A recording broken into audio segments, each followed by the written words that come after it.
Hello everyone. In this video, we will be solving problem number 703. We need to design a class to find the kth largest element in a stream. We will have two methods, a constructor that accepts k, the array of integer, and an add method which accepts a value, which needs to be appended to the array and then return the kth largest element. If you look at example number 1, the input is 4582 and the k is 3, which is passed in the constructor. And when the add method is called with the value 3, the total elements in the nums will be 5. And if we look at the kth largest element in this array, it is 4. If we were to solve this problem using the simplest naive approach, we would start by sorting the entire nums array every time a new element is added and then pick the kth element.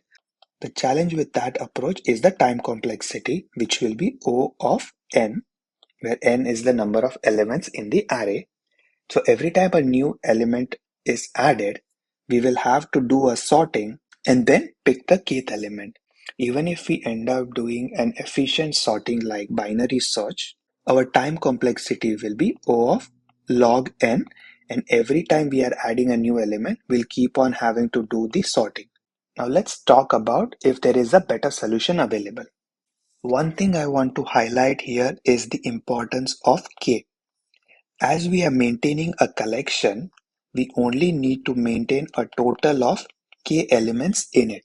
We don't need to concern ourselves with any elements that are more than k and smaller than the minimum number. Let me explain you with this example.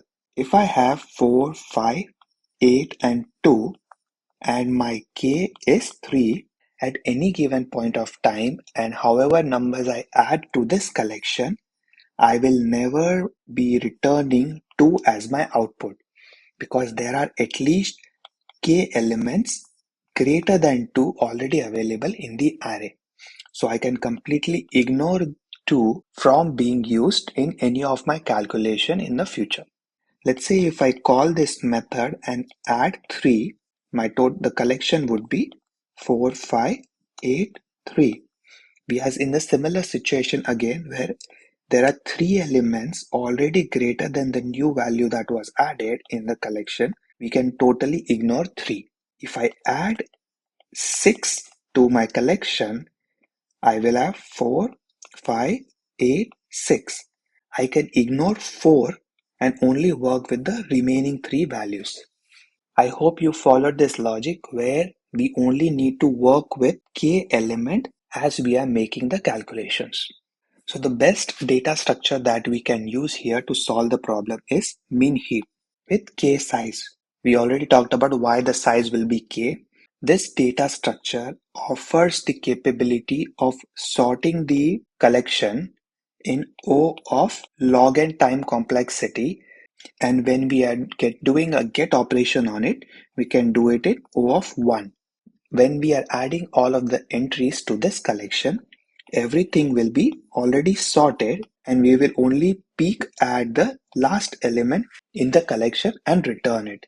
With this approach, our time complexity for the constructor will be O of log n, and the time complexity for the add method will be O of 1, as we are simply doing a peek. I hope you were able to understand this explanation. Let me show you how we can implement it using C#. I am using a data structure or a collection called priority queue with the key and value as integers, initializing it at the class level. In the constructor, I am setting the k in this local variable and then running a for each loop on this array and then adding it to the priority queue that I've created. When the add method is called, I am adding the new value that is passed as a parameter to the priority queue and then running a while loop and removing or dequeuing any element until the length of the priority queue is equal to k.